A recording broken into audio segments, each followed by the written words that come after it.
Come with me, I'll tell a story that you might have heard before.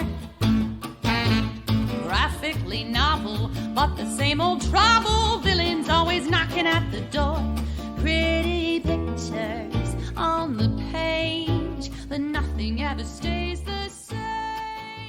Thank you, Vandello, and welcome once again to Graphically Novel. My name is Josh Wasta, a.k.a. Fallout Fury, and I'm going to say ahead of time, I'm sorry about this one, but I came up with it this morning, and it's too good to let go. Oh, no. And with me... Why are you saying, oh, no? And with me, as always, is the thing you just keep waiting for, and then it's just not as good as it probably should have been. Oh. Hits Bear! Wow. Right? I thought you were going to introduce me like that, and I was like, No! that was super rude. Well, and with us, as Hey, always... I want you to remember season 5 where I was really nice to you. Yeah, Was well, that that's worse? True. That it's hard to say. It did get creepy. Yeah, it got a little creepy. We have the distinguished pleasure of having two very lovely ladies with us today, and it is my pleasure to introduce, as always, the lovely and talented, the Baroness, Ms. Jennifer Howland. Thank you, Bear. The White Widow. The White Widow. The White Widow. Jen the White, yes. That was me. It's my distinct pleasure to introduce someone you might know as her alter ego, Professor L. Professor L. From our sister show, RetConversations. Leia Cameron, thank you for joining us today. Hey, everybody. I just want everybody to know who's listening that this is not some kind of nepotism thing. I actually claimed this episode back when the movie was announced and long before RetConversations was even born. So It's true. Yeah. No lies, but it is quite awesome to have the whole staff here. It is. Yeah. It's the whole board of Graphically Yes. Novel LLC on this show. It's only happened, twice before? Once Once before Conversations. when Leia was on the board. Yeah. Yeah. And that was on the RetConversations. That was on Yes. Conversations at World War Hulk, right? Yeah. Yep. Yep. Yeah. So, but Leia, yes, absolutely. You were the one to lay claim to this. You are our Nat fan. All things Black Widow are you. Yes. So I'm glad you could make it, and we are obviously here to talk about Black Widow and the movie, and we have 2 different comics to discuss. 3 of the 4 of us got around to reading the second one, but we've all read Itsy Bitsy Spider. I just got through the 6th issue of Right. the new one, but boy howdy, I like it. Yeah. Oh, isn't it great? It is. It's It is beautiful too. so I great. love the Yeah. art. Yeah. It's fantastic. So let's start with let's actually start with Itsy Bitsy Spider. So Itsy Bitsy Spider is one of them that we're doing, which is the introduction of Yelena Belova, Mhm. the White Widow, who is not yet the White Widow when she is introduced. She's Right. still going, correct me if I'm wrong, Leia, but she's still going by Black Widow, Yes. like for a while. Right. In that yeah. in that run anyway. Through like 4 of those issues. Yeah, well, definitely that run, and then like later in the comics, there's a whole thing about who is the real Black Widow and who can Right. lay claim to the name, and eventually she becomes the White Widow, which is in the second comic that we read. But what did we think? Obviously, Leia, you had read it before. Yes. In my Uh, studies. yes, it did. And actually, you suggested this one instead of, I think there was another one that was like one of the best stories for Black Widow. But you chose this one because of Yelena? Yeah. The Deadly Origin was the other one you suggested. And Deadly Origin, while good, really had little to do with the movie itself. Also, if I remember right, there were some problematic aspects to it as well. Yeah, so that's a thing that you'll find in her entire history. Is that that a lot of times, especially in early days when she was written, wasn't super favorable. Like she was just kind of generic femme fatale, Russian spy, very Cold War type, like sexy assassin stuff. And yeah, Deadly Origin definitely has a couple of those aspects in there too, like for sure. Well, all I have to say after reading Itsy Bitsy Spider is that is that would make a fantastic spy movie. Why didn't they make that a movie? Yeah.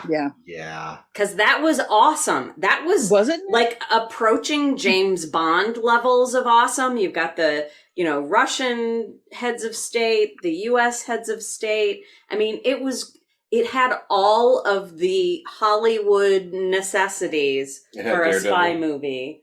Mm-hmm. It did have Daredevil. Well, it had Daredevil for a hot second. Right. But another thing, well, anyway, put a pin in that because I have that as a whole other part that Jen and I discussed this morning that I want to go over. But Bear, what did you think? I actually really enjoyed it. I wasn't one of my favorites, but it was a good, solid comic, and I totally agree with Jen. It's like this is what I wanted the comic for Atomic Blonde to be. Okay. Oh, sure. Yeah. Because the comic we read for Atomic Blonde was junk. Yeah.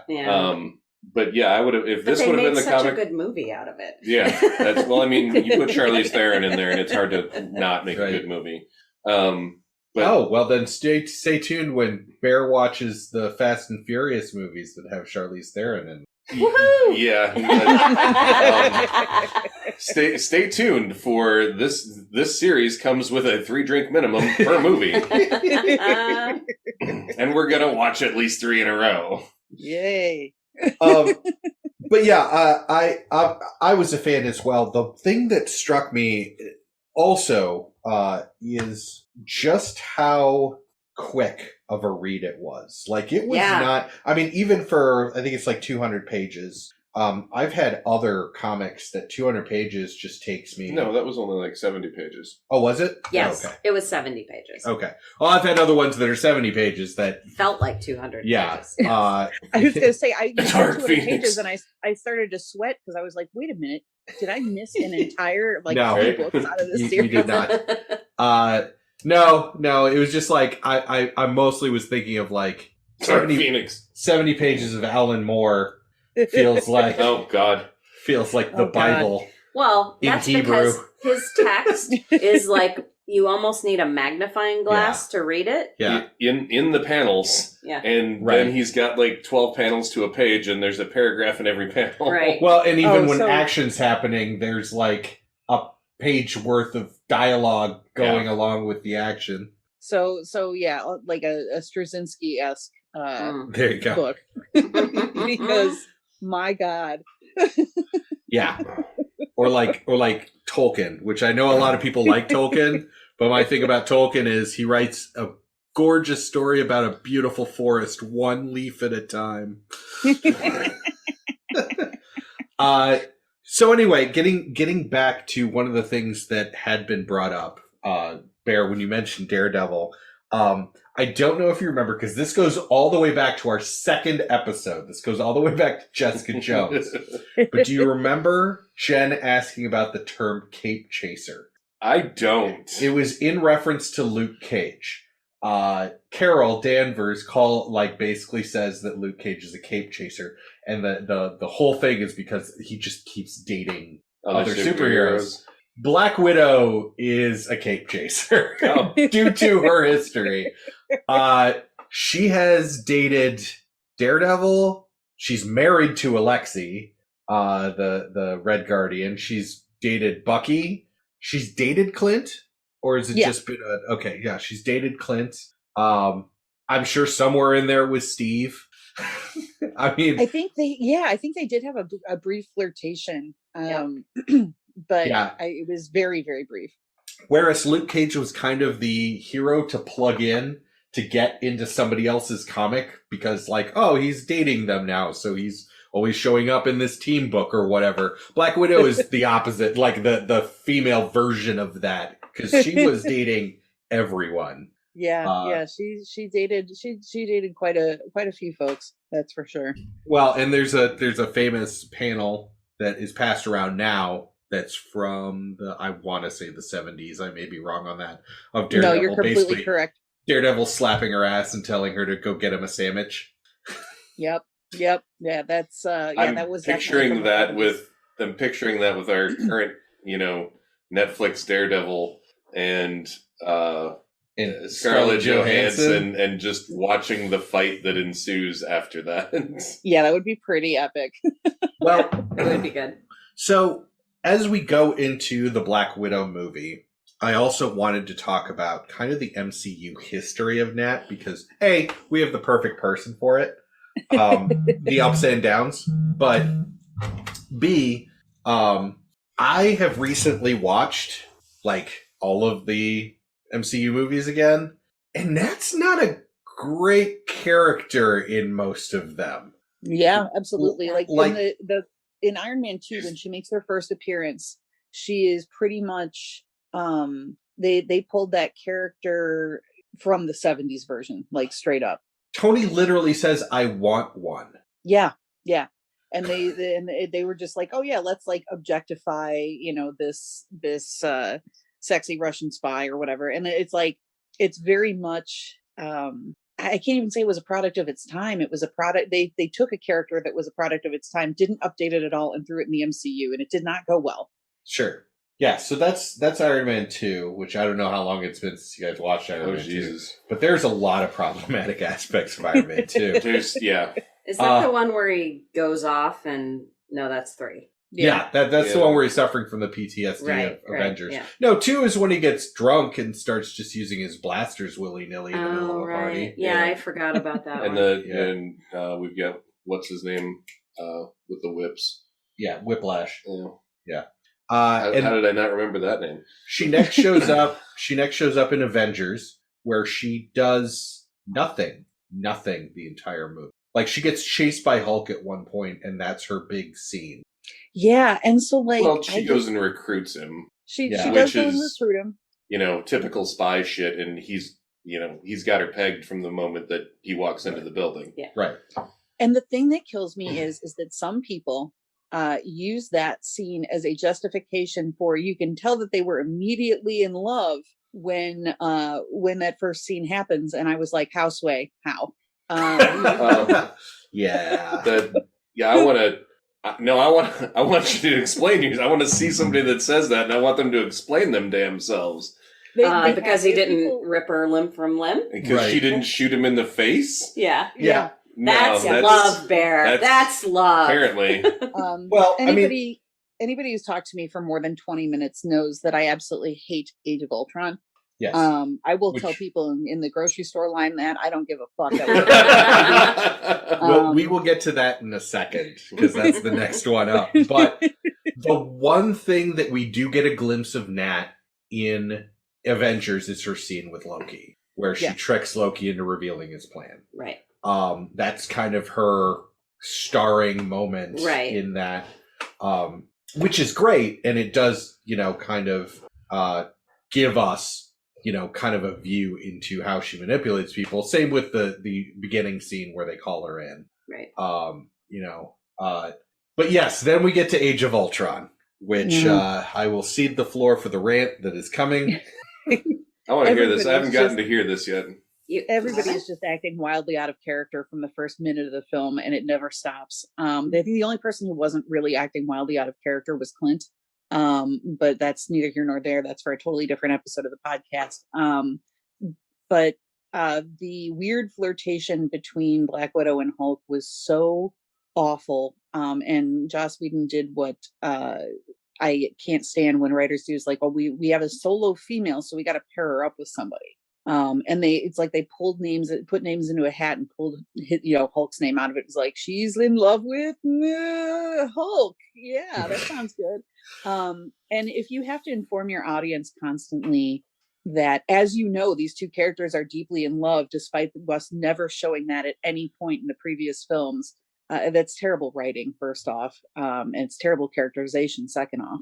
So yeah, her treatment in that was completely bonkers. Like she became this helpless, oh, I'm just a helpless female. Like I'm being trapped by this mean robot. Like somebody come help me. Like it was very weird all around. FYI, I can't have kids, and so this is now going to utterly destroy me. Yeah, very strange. And like, I don't know why that was in there at all. Like, and it does make a recurrence in the most recent film briefly, but like, why, what does this have to do with anything? Like, Yeah, well, I'm also going to when we get there, I have a note here to make sure to mention the different ways that Nat and Yelena deal with that information. Yeah.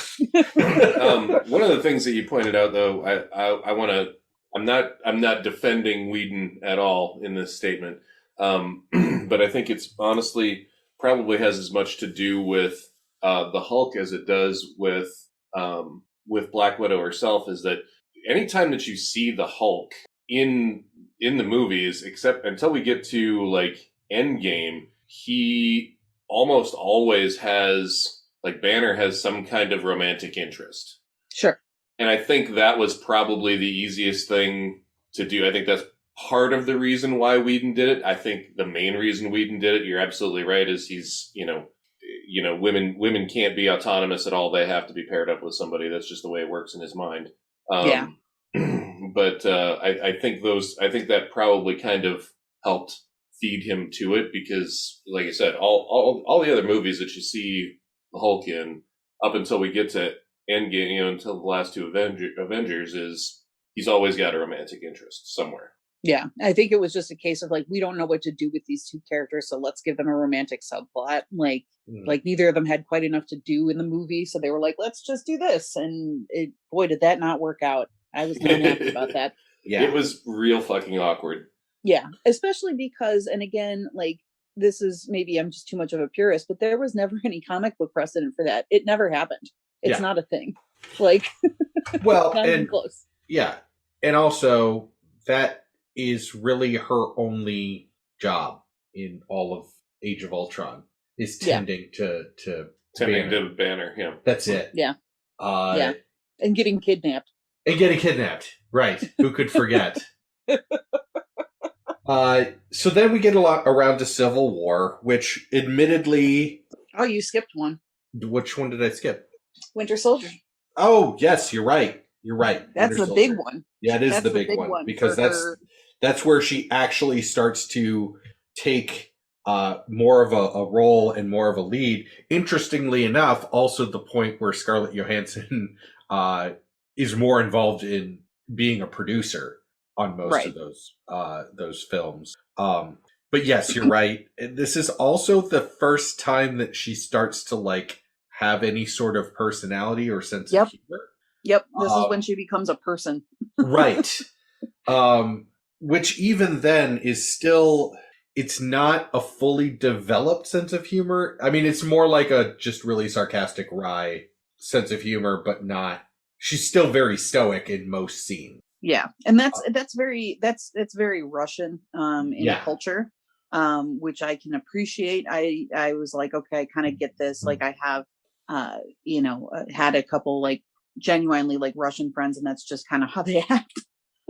Like, you always think they're pissed off, but they're not. Right.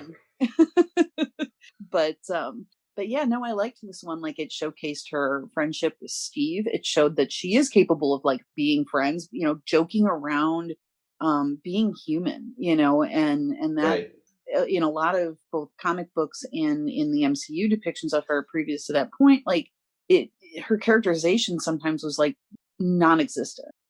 So that one just, it pleased me to no end to see her in a deuteragonist role, and being at least a much more fleshed out version of the character for sure. Well, and arguably I would say it's the high point of her character in all of the MCU. Sure. Going through, because then we have Civil War, which again, she's still there and still making a presence.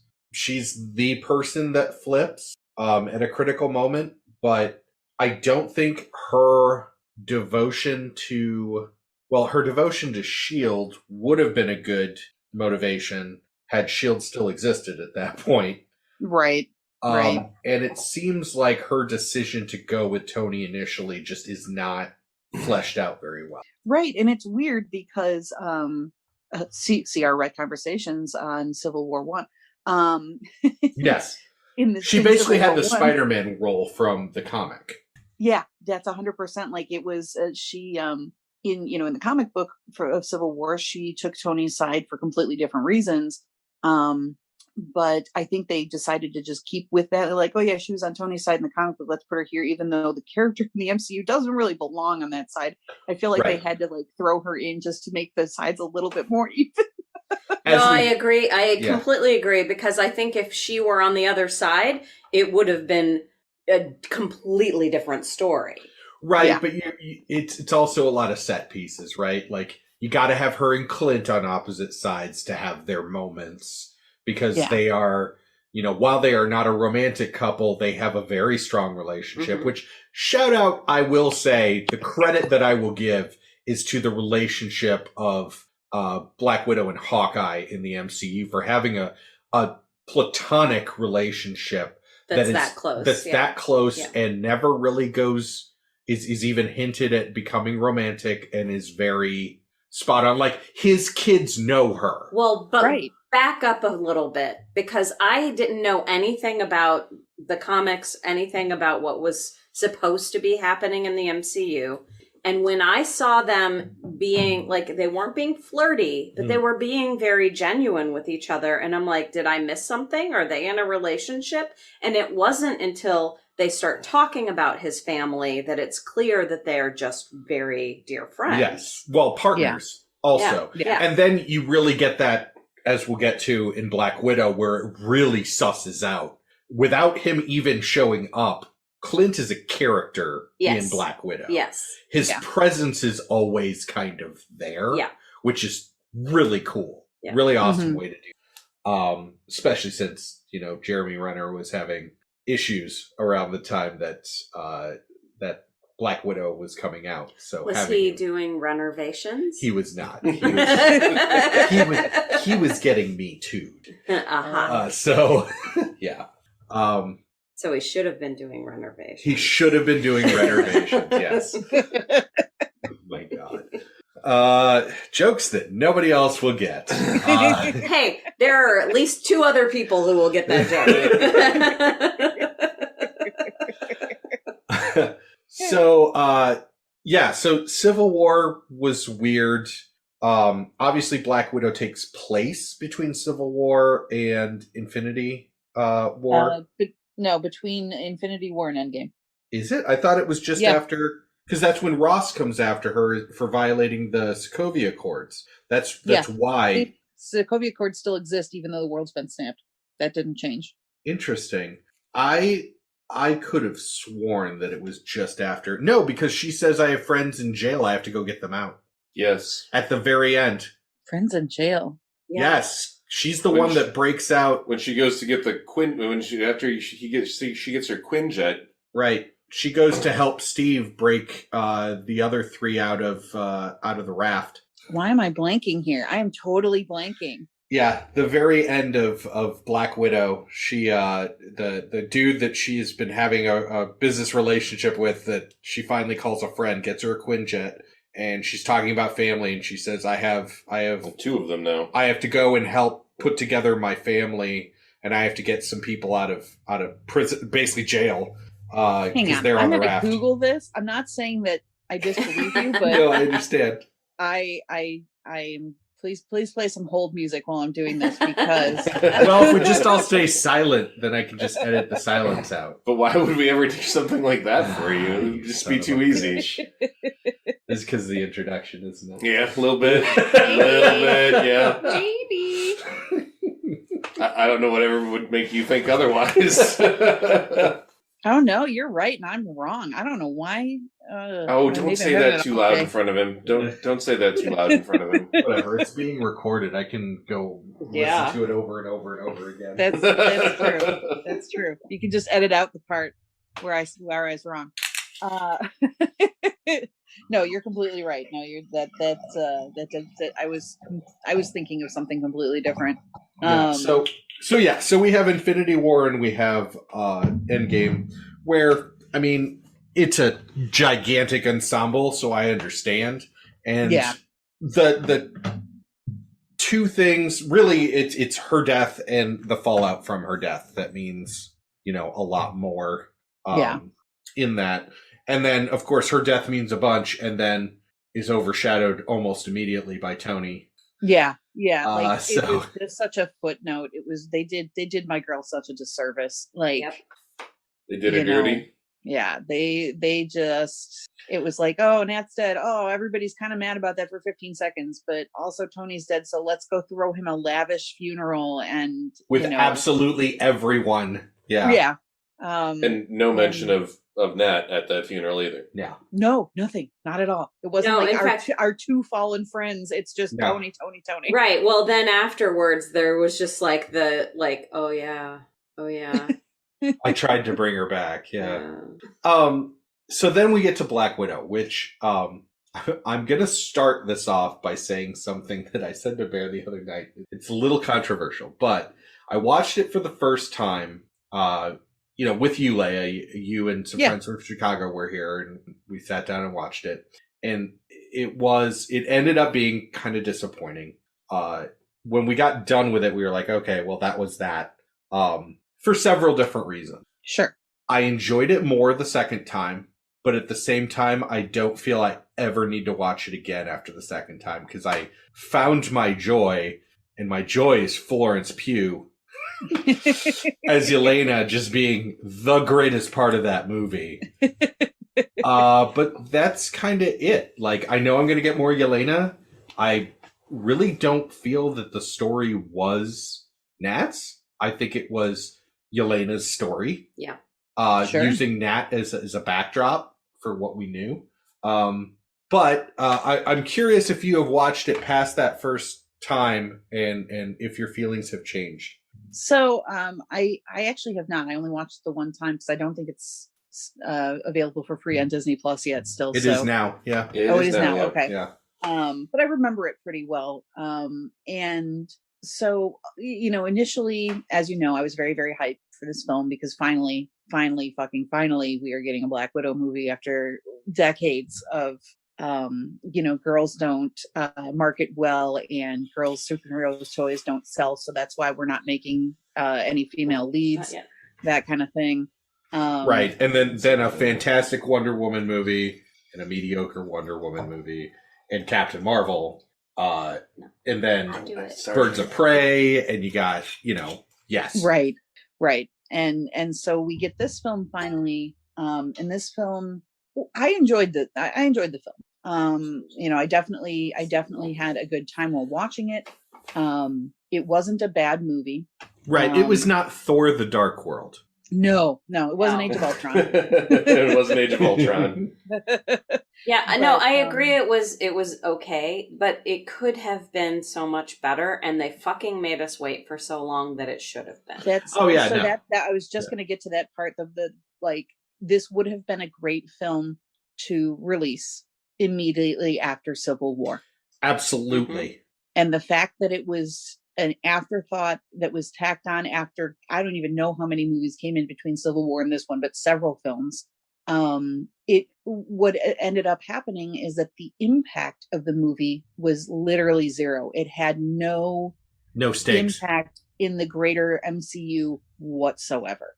Right. Because the character's already dead. She's not coming back. We know there's not going to be a Black Widow 2, or if there is, it's going to be starring Yelena and not her. It didn't really go into, this wasn't an origin story for her, even though it wanted to be. Yeah. It didn't really go too deeply into, her training and her, whatever. I mean, it touched on it, sure, but it really, if it was going to be a prequel, why not go all the way and do that? Or, have it have some kind of relevance for when it was released. That's the part that I really didn't care for, was the fact that it was a good movie, but if you watch the films in order, of release date rather than timeline wise, it doesn't matter. It has no impact. Yeah, it was I agree with you about the stakes. And I also agree it would have been a great movie if it wasn't a Black Widow movie. Like, you know, the whole idea, you change a few things just to make it a little more generic or explain a little bit more of the background. And it would have been a great spy, you know, kind of thriller, summer blockbuster movie. But yeah, it again, it seemed like, oh, what shit do we have sitting on the shelf at Disney that we could throw out during a pandemic to keep people fucking happy? Yeah.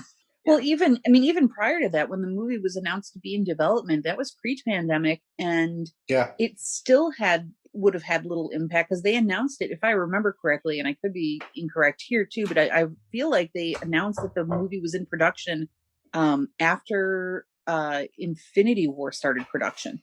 I believe it was like that's right. Yeah. Like they already knew where they were going with this character. So like, why bother? Yeah. You know, like give her, you know, I would have actually been really thrilled with her having her own Disney Plus series instead of a movie. My thought on that has been, instead of the 8 episodes of Falcon and the Winter Soldier, I believe there were 6. Up it by 4 to a good 10 episode arc. Add in the stuff from Black Widow. Add in the introduction, you know, of Yelena, as you're following Yelena, and then use the Black Widow movie as kind of flashbacks of and piecing together. You know, do it like it should have been from the beginning. Put the focus on Yelena. This is the last time you're going to see Scarlett Johansson as Natalie. We're going to fill in the cracks. You know, you won't feel like, okay, well, that was a big nothing, because it's still introducing new plot. And that's what I feel like Black Widow, the stakes that it has, is the introduction of Yelena. And that's really it. You know, we already knew about the Red Room. The movie, but not in the movies. I mean, we didn't know that much. A bit in Age of Ultron. But not. I mean, not to that extent. No. No. But keep in mind that, according to the story, the Red Room has been gone, and then Black Widow is where they reintroduce it and say, no, it was really here the whole time.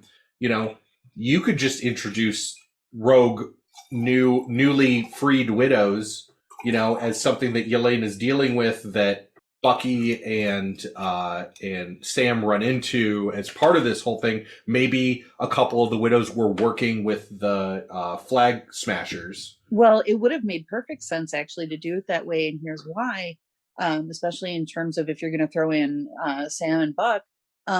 There's also a Winter Soldier program that correlates with the Black Widow program. And if you want to really get a hardcore nerd about it, that traces all the way back to the Leviathan program, which is introduced in Agent Carter.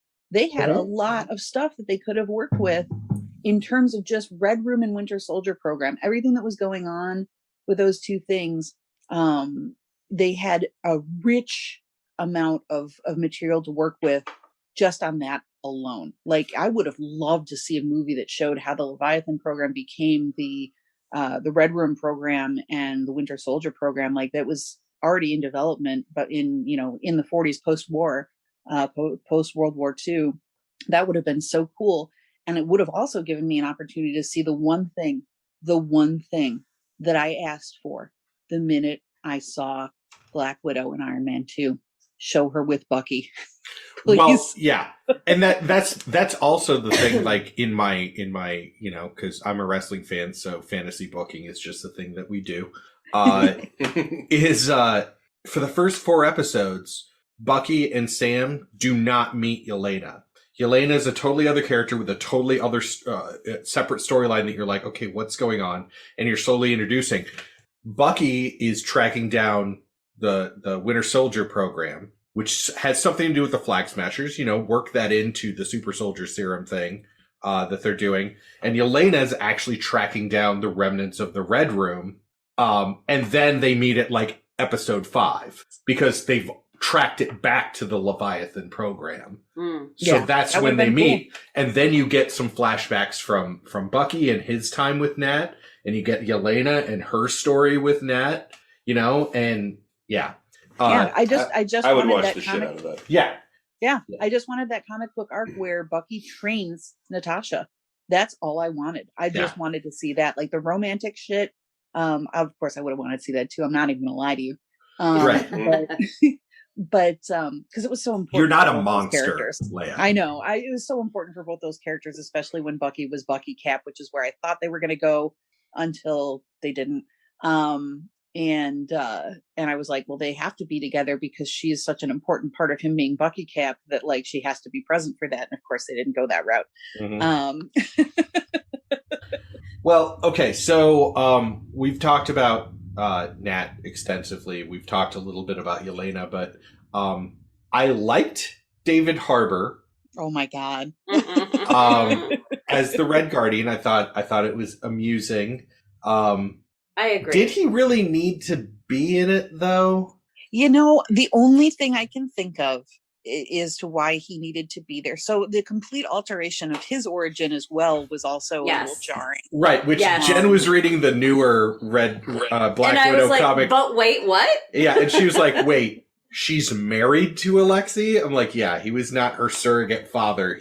She was married, is still married to him in the comics because they never got continue, divorced. Leia, because I have a little bit of a rant about that.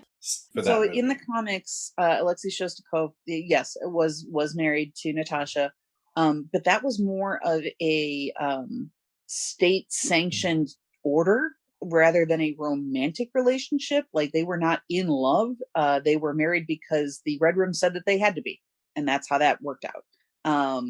So I am glad on one hand that we did not see a weird forced marriage plot going on in the Black Widow film or in the MCU at large. Like we didn't really need to do that, and that's good that we didn't. Chemical gaslighting is really enough. Yeah. Right. You know, so that's fine. I did enjoy him as the Red Guardian. Yes. For sure. Like he chewed every single set piece that he was in. Like, He sure did. Yes, he did. Yeah, no, he was a fucking film termite. Yeah.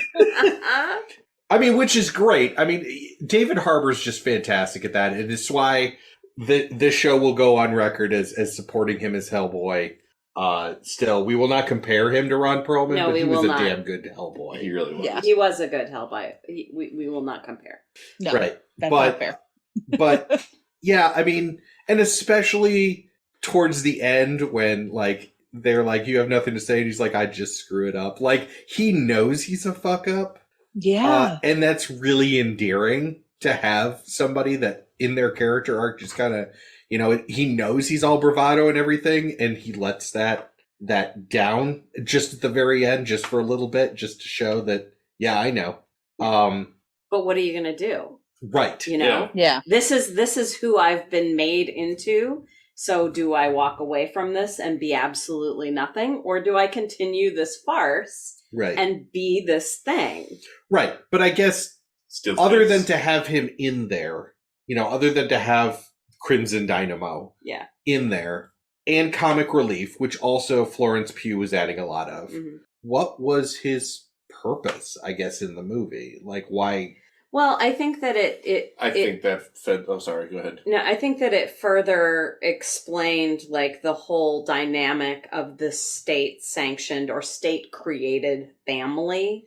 Okay. You know, so he was a necessary part, and to understand the importance of the other parts, he had to be something, not just generic Russian man who posed as the dad in this family. Yeah.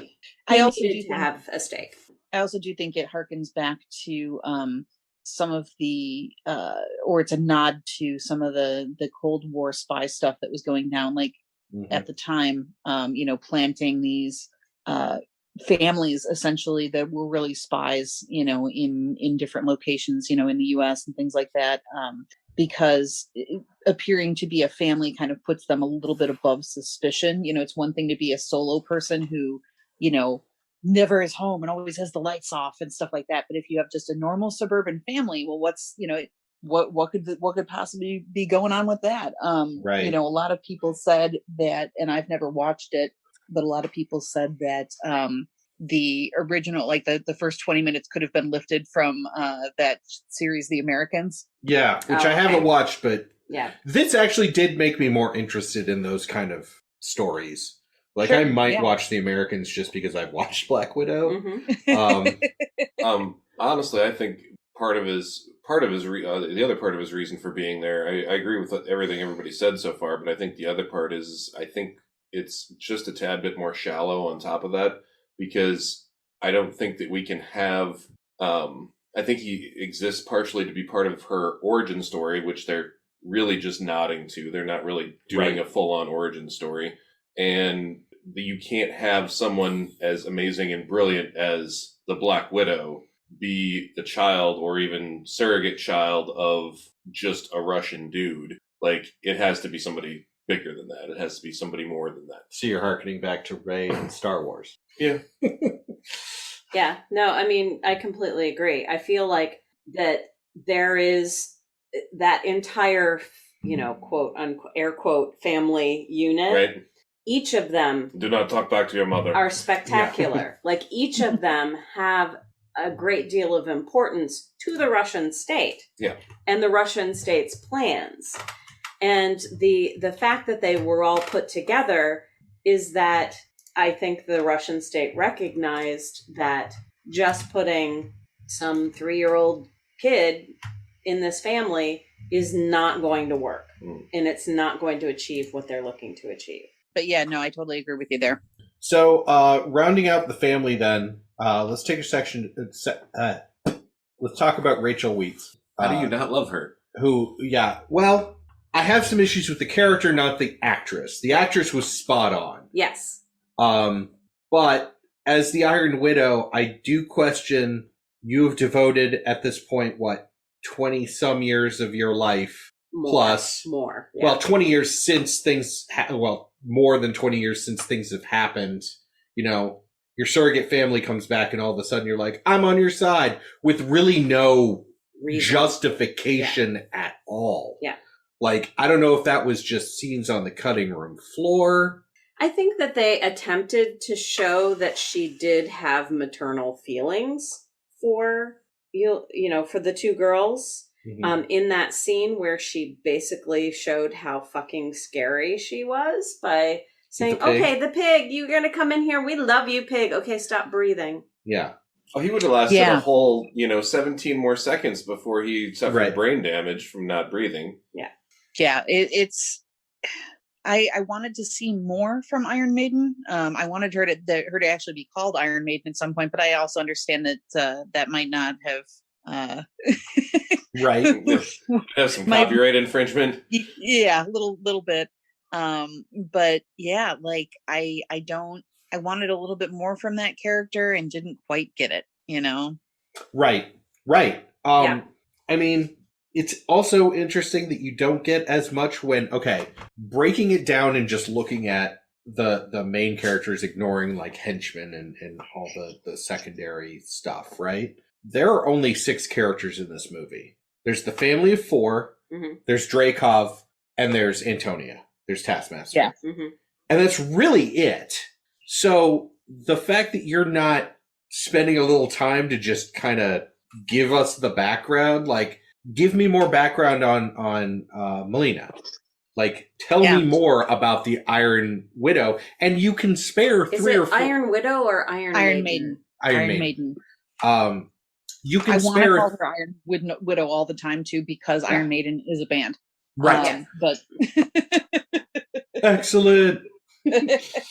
But it's like 3 or 4 minutes, 5 at most. Just a conversation, because it goes straight from like exposing that it's really Nat as her, facing Dreykov, but it flashes back and it's only got 15 seconds worth of, they'll be here any minute. This is what we're going to do. And I'm like, okay, but go back the 3 to 4 minutes before that where she makes the active decision to help them. Right. Instead of what the plan is, tell me why. Yeah. Even a line of it's still better to have the line of, I've always thought about you, or you're my biggest regret, or whatever. There was a line like that, I thought. I was specifically looking for it on my Okay. second watch through. Okay.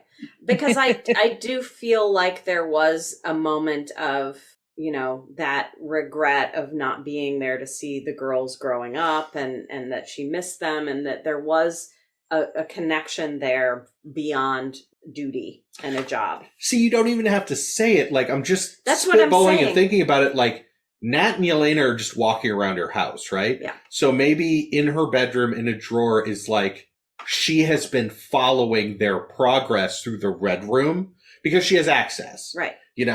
So she's at least been keeping track of them, and they're the only two that she has really kept track of. Newspaper clippings of Nat in the Avengers, like something. The thing that I'm thinking of is I don't know if she shows it to the girls, the women who were her girls, or if they come upon it while wandering around her house, but she still has the photo albums of them as kids. Right. Which, why would she hang on to that? She doesn't need it for a cover. That's where I got that, where there was feeling there beyond, just... See, and I guess to me, I lost that point because it was used as a background to explain how they posed as a family, because Yelena talks about how they had to take Nat talks about how they had to take pictures for every holiday in one day. Right. Mhm. But that's where my focus went to, like having its own moment of... But for me, if this is truly a woman who did not care about these children, why would she still have those photos? I agree. I agree. So to me, that was the connection. Tenuous, but still a connection. Yeah. Right. I mean, at least Alexei had both the girls' names tattooed on him, which I thought was a very Yes. cute and subtle Yes. detail. That was very sweet. Yes. That was very heartwarming, because I did catch that and I was like, oh my gosh, that's adorable. Well, and that's the other thing, is it switches the masculine and feminine traditional roles. Yeah. Because Alexei has absolutely no problem talking about how proud he is of his girls and how much he loves them. And like from the beginning where they like land and he's like, you have killed so many people. And like they're really uncomfortable with it, but that's his love language. That's him showing that he loves them. And like he recognizes Nat as soon as they come to get him. Right. Like in the prison, like he looks up, he sees Nat in the helicopter and he knows who she is. Yeah. But yes, you're absolutely right. The tattoos of their names is awesome. The tattoos in general. Okay. If you just pause. Yes. Thank you for pausing, because Josh knows I have just it's not unreasonable, because I just love Russian prison tattoos. I think they're amazing. They are gorgeous. They're really neat. They are Oh my God, I love them. So yeah, just having like that display of Russian prison tattoos, I was like, yes, please. Yeah. So as an aside, because now I'm thinking about that scene where he talks about where he brags about how he fought Captain America. Yes. And so, there was and a lot like of discourse. somebody says the thing that everybody else is thinking that entire time of, wouldn't he have been in the ice? Like, Yeah. sorry. The biggest dude that sits down in front of him You're right. is like, Well, what year was that? so Oh, it was this year. And 84, 85. yeah, he's just like, Captain America was still in the ice. Are you calling me a liar? Snap. Breaks his arm. So the discourse around that was like, well, how could he have fought Captain America if Captain America was in the ice?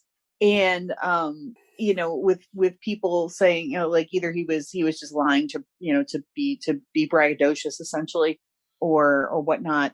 But they did forget the key element that we learned in Falcon and Winter Soldier, is that there have been other Captain Americas. Several. Yeah. He did not say, I fought Steve Rogers. He said, I fought Captain America, which is a very important distinction, especially, during that time, because as we learned, they had several of them, Isaiah Bradley being one, and so this wasn't a weird slip up on the part of the writers. This wasn't a case where or even a joke. And Alexei's not lying, or not necessarily lying. Right, exactly. Like he very well could have done, and he could have fought a guy in a Captain America's suit. That's absolutely plausible. Well, in one thing that Marvel is good at doing is putting in something early on or in an earlier movie that people are like, that seems out of place or whatever, and then it paying off later. Yeah, like several movies later. Yes. So I'm wondering if the Dark Avengers, Thunderbolts, whatever they end up doing, where they bring Yelena and U.S. Agent and all these people that they've been, kind of whole cloth alluding to as their own team under Madam Hydra. If Alexei will show up and like have a line to U.S. Agent of being like, "You're an okay Captain America. You're not as good as the one that I fought." Right. Right, exactly. Yeah, no, that would be very cool. But yeah, no, that was extremely enjoyable. I did like that a lot, and it did, and like you said, it paid off in the series. Like if you were paying attention, you would have put 2 and 2 together and been like, oh, wait a minute, that could have happened, So anything else on the movie? I have one thing to say. One thing, and it was when you first watched the movie and you were just like, I didn't really like it. And the thought that went through my brain immediately was, how could you not like this movie? This movie is everything that you've ever wanted in a Saints Row video game. There was no one beaten to death by a giant dildo. Falling out of the sky. It's true. Yeah. Having a fight falling out of the sky. Like, this is right up your alley. You said it, and I was just like, how did you not like this movie? I did like that part of Saints Row for sure. That was a great scene. I think, like I said, I would have enjoyed it more if it was not tied to the greater MCU. And I think it was my expectations for, at this point, I expect every MCU movie to add to the narrative and move forward. This did not, because it happened in the past after Nat's already dead anyway. So what are we even doing here? It's the same problem that I had with the first season of spoilers for Star Trek Discovery. It happens like 10 to 15 years before the original Star Trek. Mm. And I'm like, okay, but what are the stakes here? What's going to happen that changes anything? And then they have a warp thing and go to the future, like way in the future, like past Picard. I'm like, okay, now I'm invested in the show because you are building on the story. You are adding things that progress the greater narrative. And Black Widow didn't do that. Like, Yelena can show up anytime with just an excuse of, oh yeah, I was Nat's sister. I mean, right.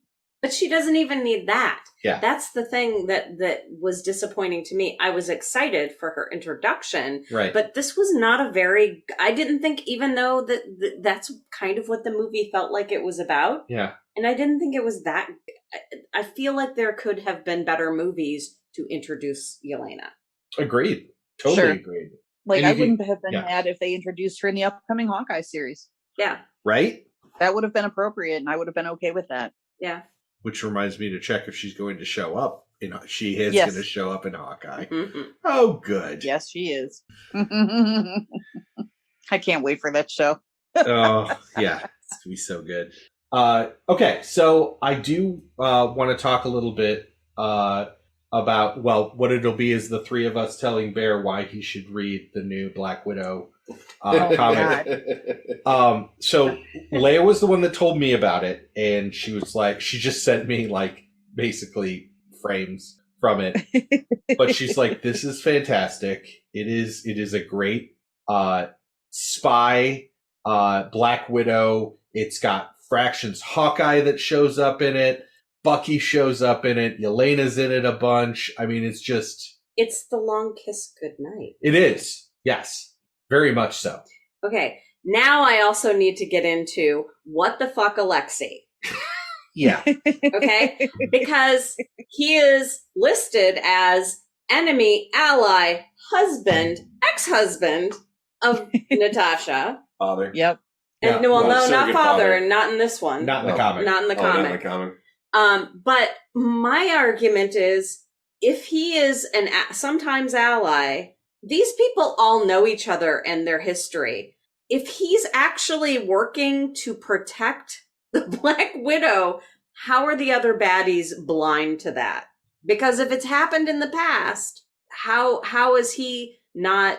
How do they keep inviting him back into these circles, these cabals? So, without giving a bunch of spoilers for the comic book, that I would really like a bunch of people to read. I have a quick answer that I want to throw. I have actual answers. I want to no, but this one's funny because it's like when you keep getting Pip showing up in your vampire LARP, and it's just terrible. You know, you get somebody that doesn't understand yet.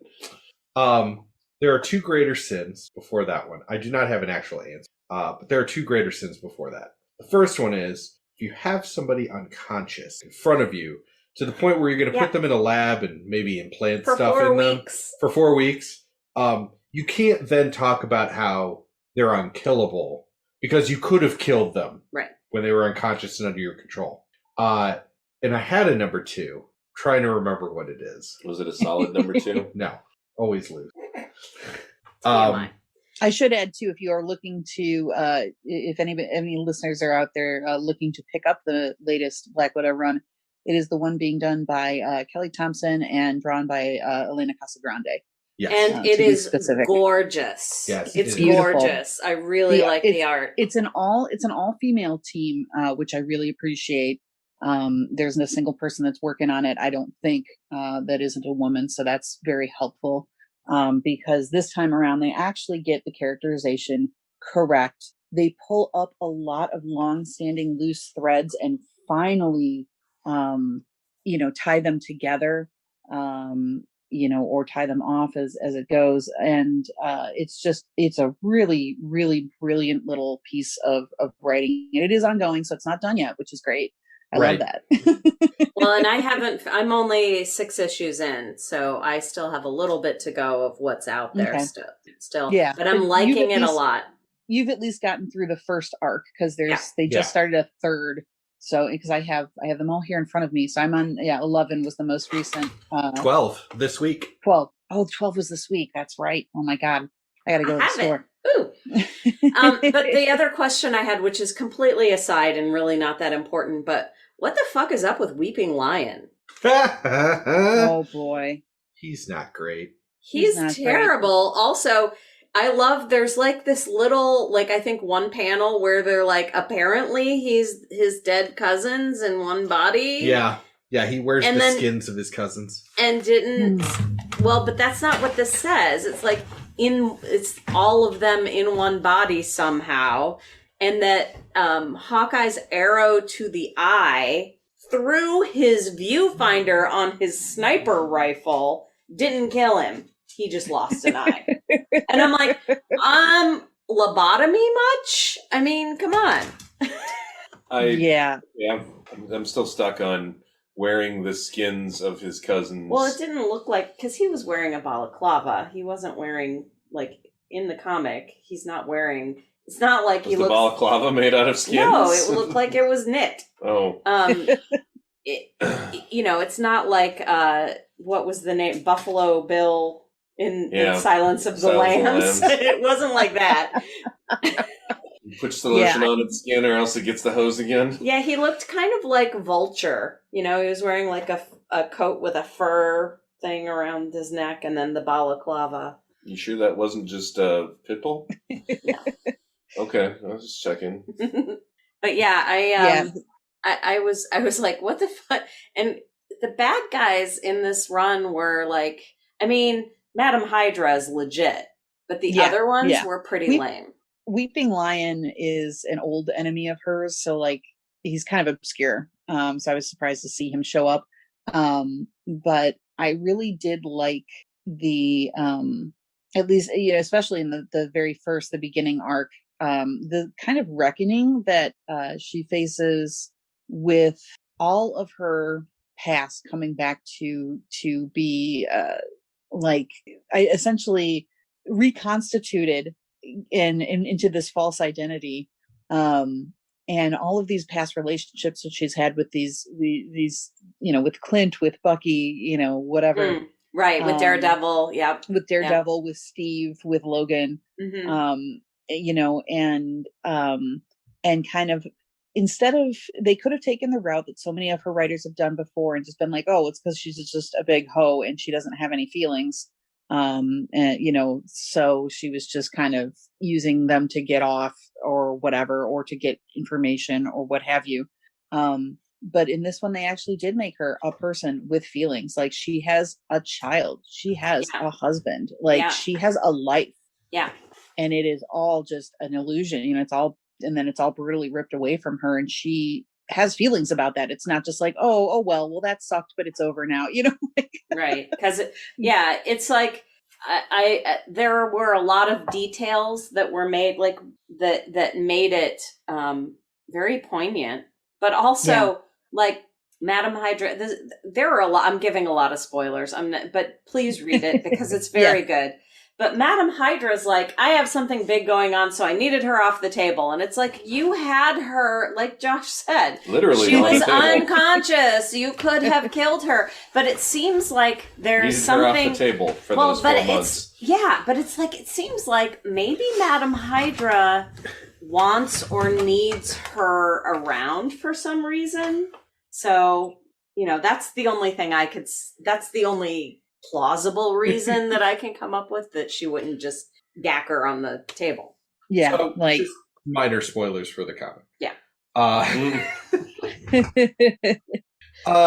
I did remember one point that we were going to come back to that I want to talk about, and it's the difference in how Nat and Yelena approach the idea of the sterilization in the Red Room, which I will say are very indicative of their characters, and it leads me to a larger point about Nat. But first I want to talk about how, Nat's whole thing is like, it's a very somber moment, like Leia said, kind of coming out of nowhere for no reason, about how because she can't have kids, she's a monster. Whereas Yelena, like, plays it off as a joke to disgust Alexei. And it's implied in there also, you did this to us.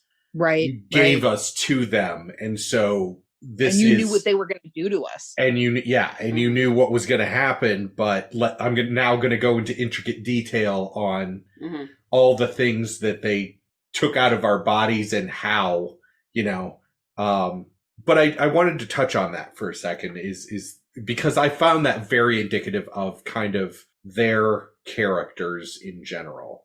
And it really brought a focus for me into Nat just in the MCU. Doesn't seem like she's ever having a good time, or doesn't just, I mean, it goes back to her sense of humor being very wry or very sarcastic. Whereas Yelena's just like full of life and very, and I think, you know, it could be that we don't really know what Yelena's been up to in the interim. We know what Nat's been up to, you know, between her first appearance in the MCU and present day. We know all of what she's been up to, but we haven't seen Yelena before, so we don't know what she's been doing. She could have been being a greeter at Walmart for the past couple of years. Who knows? Like, you know, and so maybe she's had different opportunities to, you know, kind of embrace life, as it were. And Nat has been very, and that's the other thing too, is you definitely get the dynamic of like, Nat's the more serious, the older sister, you know, like right. But I mean, even going back to the Age of Ultron relationship, you're right. It didn't play like they had any chemistry at all, or that they were like in love or whatever. It almost, to me, now that I've seen Black Widow and have seen the character's full arc, it seems like she was more like, well, I was bored and Bruce was there. Yeah, and that's something that you get is sometimes from, like, again, from the earlier comics, in terms of her relationships, but that's not her in the MCU. Like, what are you doing, man? Mm-hmm. Like, why is this here? What, who asked for this? Not a soul. Right. Yeah. At one point, do you stop just being glad that they included her and start being critical of, you know, she's not really much of a character, right? Yeah. Even in her own movie. Yeah. It's just a shame. Like, they could have done so much better. But yeah, I mean, the forced sterilization thing, to get to your original point, was something that, again, I'm not clear on why it was ever included as a character development at all. Why was this here? What is the point? Is it just to explain why Natasha, an adult woman, has no children? Like, is it also just a further showing of control of the Russian government? Didn't they mention in, was it Age of Ultron, when they were back at the farm, at Clint's farm? Yeah. Didn't Banner mention something about not seeing any kind of future here? I thought there was a line out of him at some point in time. Nat says that. To Bruce. Okay. And it's part of the whole I don't have a uterus, so I'm a monster thing. That wow. Yeah. Yeah, that's just a horrible statement in general. Yeah. Right. But that's where I was going with it. It's like I knew that line came up somewhere. One of the two of them said it. Of there not being a future here. And I thought they had kind of, again, it's been a while. I haven't watched these as recently as you guys have. I thought that kind of got resolved somewhere in that conversation of it's not a big deal because of this and, this. It didn't get resolved because, as you remember, Bruce shot himself into space. But yeah, they had to have him shoot himself into space, because if they would have actually followed the rest of the comic book storyline, that would have just been problematic. Right. Well, good news for you, Bear. They did, I believe, I just recently read something about how they are going to be making a World War Hulk movie. Who's distributing it? I have no idea. Because currently, the reason why we haven't seen a Hulk movie since the Hulk and the Incredible Hulk is because Universal has distribution rights to any movie in which the Hulk is the main title character. Yeah. I don't know. And again, it's a rumor, not a fact. But so post the She-Hulk show, they said She-Hulk, and that is the Planet Hulk. Okay. And all it is just a memo. Like, I could just see the fax coming in over at Universal. It's just like a dot matrix middle finger. Can it please be in ASCII middle finger too? I love it. Oh my god. So, but yeah. So Leia, this is probably a dumb question, but will you keep reading this comic? Yeah, absolutely. The current run especially has been very good. Like I followed most of the more modern arcs of Black Widow, because again, she is my favorite. Mm-hmm. But I think this one has been finally the one where they are doing right by the character, and they're making her interesting. They're giving her a personality. They're giving her stuff to do. It's action packed. She's able to show off her skills, but she is also not just girl with gun, I will also say it's really excellent. They do a lot of other characters that you may not be as familiar with in an awesome way too. They bring in Arya, who was Aranya, now known as Spider-Girl, because Spider-Woman, Jessica Drew, called her that once and it stuck, which I love. She's had like a dozen names. But that character, fantastic. They introduced new characters. With the exception of Bucky and Clint showing up every once in a while, it's generally a female-led team by the end, by the current part of this run, and just really refreshing. A really well done comic.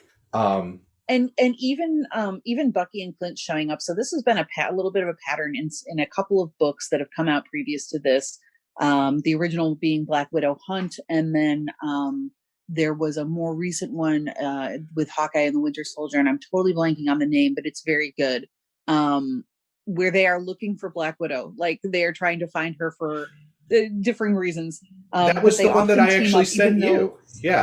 And they often team up, even though they clearly cannot stand each other, and they are not similar personality types at all. But they play off of each other so well, and their only commonality is how much they both very, very much, very deeply love Natasha. which is great. I think that is incredibly good because in all of these plots that have come prior to this, of course, they're not trying to rescue her. They just want to know if she's okay. You know, like she's done a disappearing act again, and they want to find out and make sure she's still alive. You know, type of situation. It's very similar. Go ahead. Oh no, I was just gonna say I did appreciate them showing up in this one as well. You know, and kind of reconciling some stuff with her, especially with Bucky and Nat reconciling the fact that in the original ages ago, the original Winter Soldier run, Brubaker did not get to finish the comic that he wanted to do, and thus left the plot thread hanging that Natasha was mind wiped and could remember everything except their relationship when her memory was restored. And so for the past over 10 years, this thread has been hanging in the air of like, Bucky loves her from afar, but doesn't want to bring up the fact that they had an entire romantic relationship, like years-long romantic relationship. And Nat has no knowledge of it, no memory of it happening at all. And so that was just kind of left hanging for ages. And I was like, come on, man. And they finally wrapped it up very neatly in this one, in a way that is really respectful to both the characters. So I loved it. I thought it was great. Yeah, I was about to say that relationship between Bucky and Clint, I can tell that it was used for Falcon and the Winter Soldier, because it's a similar, I love this person, you love this person, but we are not buds. Yeah, yeah. We are not friends. Yeah. So Jen, will you, you're on issue 6. You Yep. got 6 more. Are Yep. you interested? Yeah, I'll keep reading it. Okay. I've been keep reading it, but Bear, based on what we've been saying, are you interested? I mean, I read through the first set, the Itsy Bitsy Spider, and really enjoyed that. I will definitely, when I have time, go through and read through the new run. It sounds amazing. Yeah, Awesome. it's really good. Highly recommended. 5 stars. Well, 5 out of Leia, 5 would do again. Leia, thank you for joining us again. I will see you tomorrow as we do our Yes. RetConversations episode, as you get to explain Tom King's Mr. Miracle. I can't wait. I'm reading it now. It is interesting. I will say I am surprised it's not a Vertigo. That's how good it is.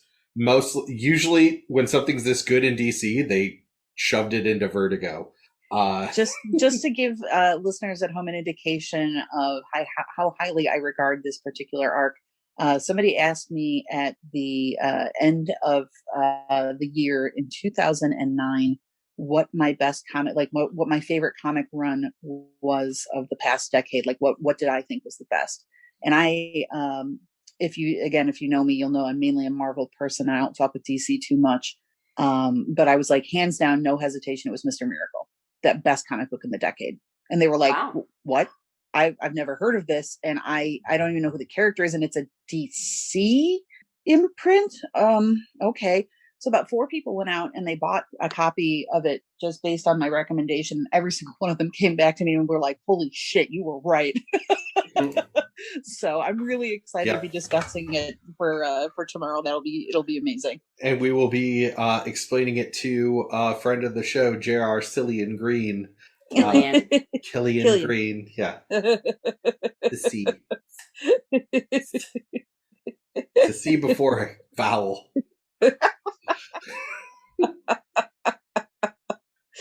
Fuck your British Isles.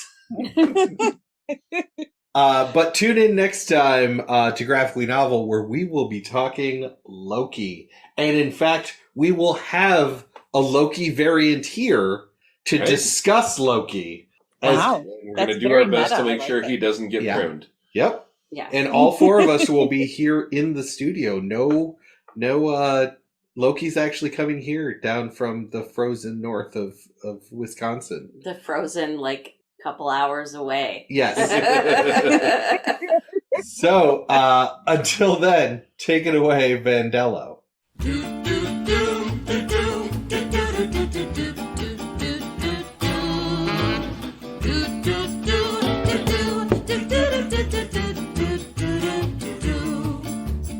Come with me, I'll tell a story that you might have heard before. Graphically novel, but but the same old trouble. Villains always knocking at the door.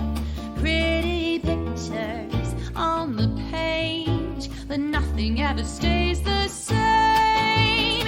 Do do do do do do do do do do.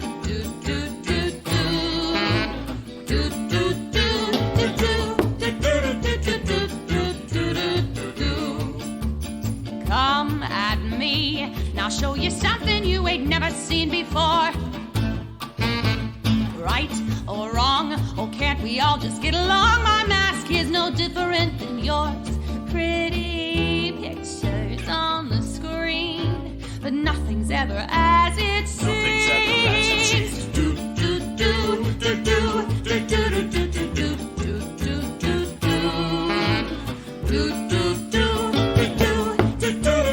do do do do. Hero or villain, loved or hated by millions. Maybe it's wrong, maybe it's right, but you don't want to see my bad side.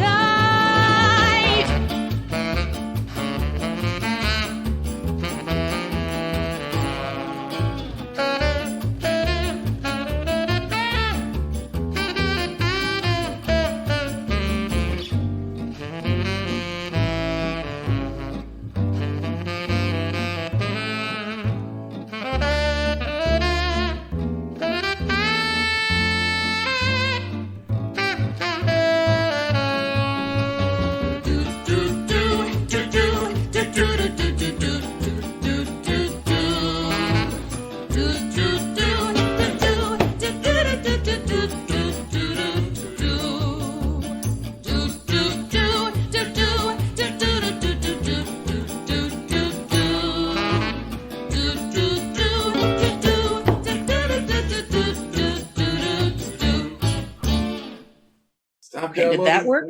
Yeah. Okay, very good. You are your all right. clear, concise, wonderful self again. Okay. Oh, you said forgot what I was clear. gonna say. Like, for some reason I heard, you are your queer, concise, wonderful self again. I'm like, well, Also accurate. also accurate, Yeah. but okay. He's out of line, but he's not wrong.